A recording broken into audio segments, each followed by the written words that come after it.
lakunya yang jahat. Pembacaan dari Nubuat Yunus. Untuk kedua kalinya Tuhan berfirman kepada Yunus, bangunlah dan berangkatlah ke Niniwe, kota besar.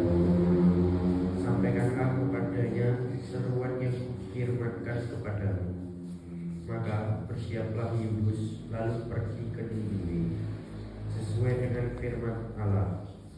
Niniwe adalah sebuah kota yang menakjubkan besarnya, 3 hari perjalanan luasnya. Mulailah Yunus masuk ke dalam kota itu sehari perjalanan jauhnya, lalu berseru, 40 hari lagi Niniwe akan ditunggang kembalikan. Orang Niniwe percaya kepada Allah, lalu mereka mengumumkan puasa, baik orang dewasa maupun anak-anak, mengenakan kain kabul. Ketika Allah melihat perbuatan mereka itu, yakni bagaimana mereka berbalik dari tingkah lakunya yang jahat, maka menyesallah Allah karena malapetaka yang telah dirancangnya terhadap mereka, dan ia tidak jadi melakukannya.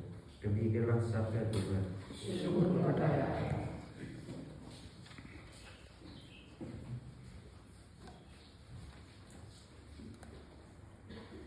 Tuhan adalah kasih setia bagi orang yang berpegang pada perjanjiannya. Tuhan adalah kasih setia bagi orang yang berpegang pada perjanjiannya.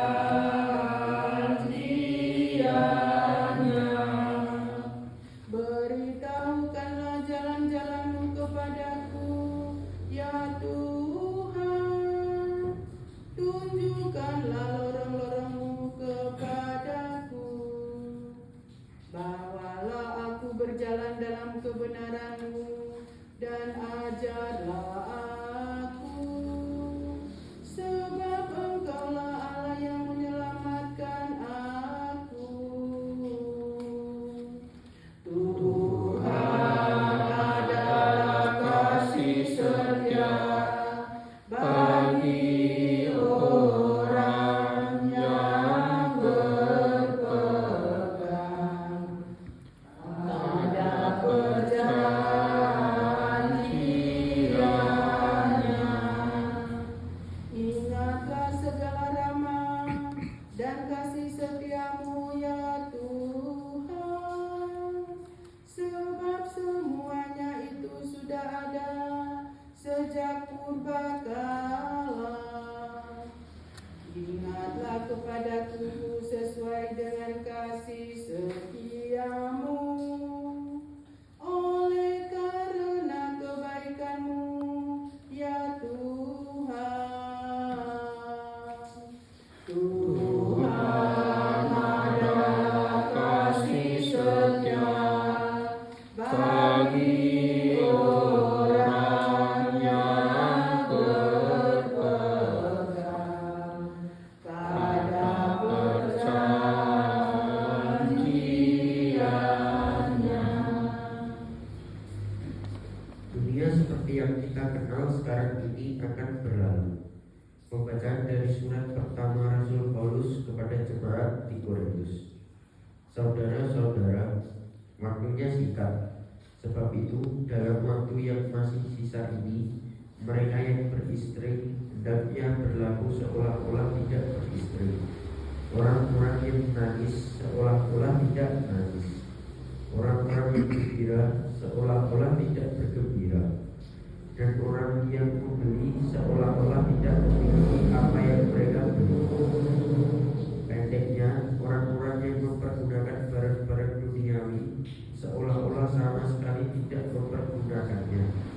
Sebab dunia seperti yang kita kenal sekarang ini akan berlalu. Demikianlah sabda Tuhan. Syukur kepada Allah. Tuhan beserta kita. Sekarang dan selamanya.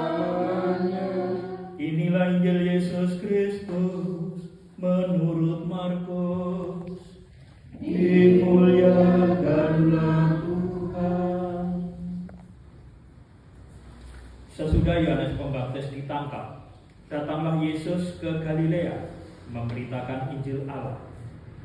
Yesus memberitakan, waktunya telah genap, kerajaan Allah sudah dekat. Bertobatlah dan percayalah kepada Injil.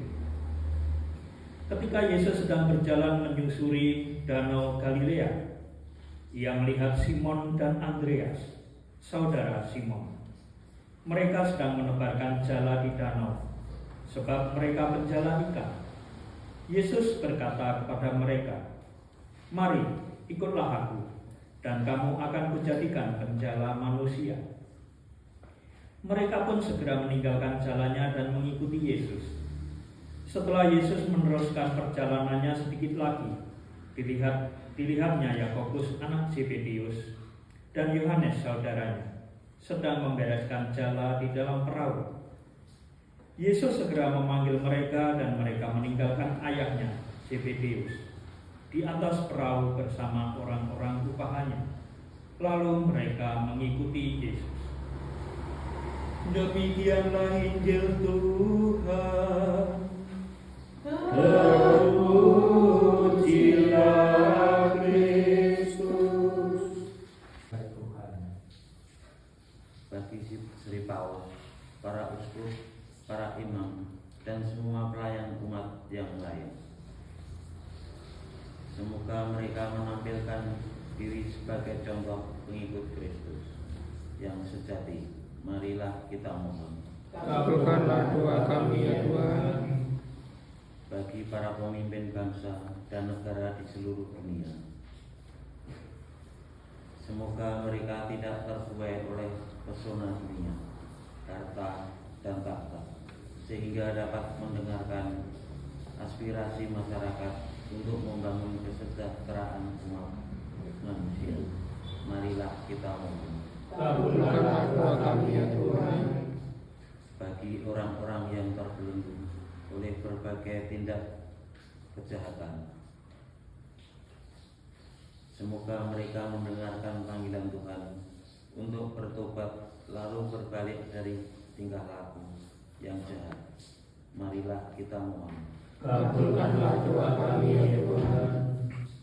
Bagi orang-orang yang menderita karena berbagai bencana dan musibah, semoga berita mereka menjadi pembuka hati untuk mengikuti jalan Tuhan. Marilah kita mohon. Kabulkanlah doa kami ya Tuhan. Bagi kita yang hari ini mendengar panggilan Tuhan untuk menjadi penjala manusia, semoga kita lebih terbuka dan ikhlas melaksanakan karya-karya pelayanan di lingkungan paroki dan masyarakat. Marilah kita mohon. Kabulkanlah doa kami ya Tuhan. Kita hening sejenak, kita aturkan doa-doa pribadi kita masing-masing.